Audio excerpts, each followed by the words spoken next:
an hour ago.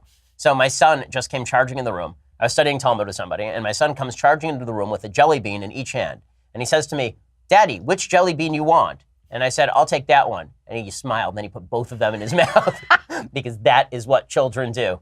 Children are just little monsters. They're little evil monsters who are terrible people. Yeah, last night, my son, we went to dinner. Okay, so rule number one, never take your 2-year-old son to dinner, ever, right? Huge mistake. But my son he's in the mode right now where whatever he does is the most troubling thing. Like the most troublesome thing he can do, he will do. So we go to the restaurant. The first thing that he does is he takes a glass of water and pours it out on the table. And then he takes salt and shakes it out all over the water. And then he takes a knife and starts beating it against the puddle of water on the table. And finally, I clean all of this up and he says, I want orange juice. So I get him some orange juice. He then proceeds to take the orange juice and pour it all over the table. Then we get in the car, there's a little bit left of the orange juice. And like a fool, I give it to him because he's crying and whining because he won't stop crying and whining. And I give it to him and I say, don't spill it.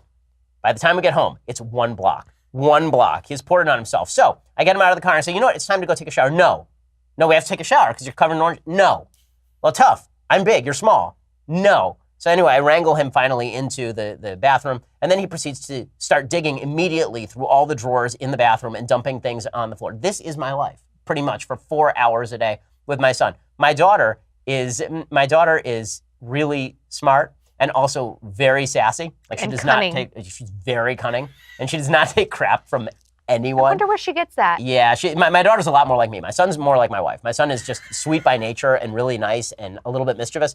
And as for my daughter is like, you cross her, you die. I mean, my daughter, in the zombie apocalypse. She gives a really good evil glare, too. Oh, yeah. And she's given that since she was like 2 weeks old. This is exactly. If the zombie apocalypse happened, I have no fears for my daughter whatsoever. Like, my son's a wild man. Like, if there were a zombie apocalypse, my son would do the same thing he does every day. He'd just find a light socket and stick his finger in it. But my daughter would immediately grab a hammer and start going to work on the zombies outside.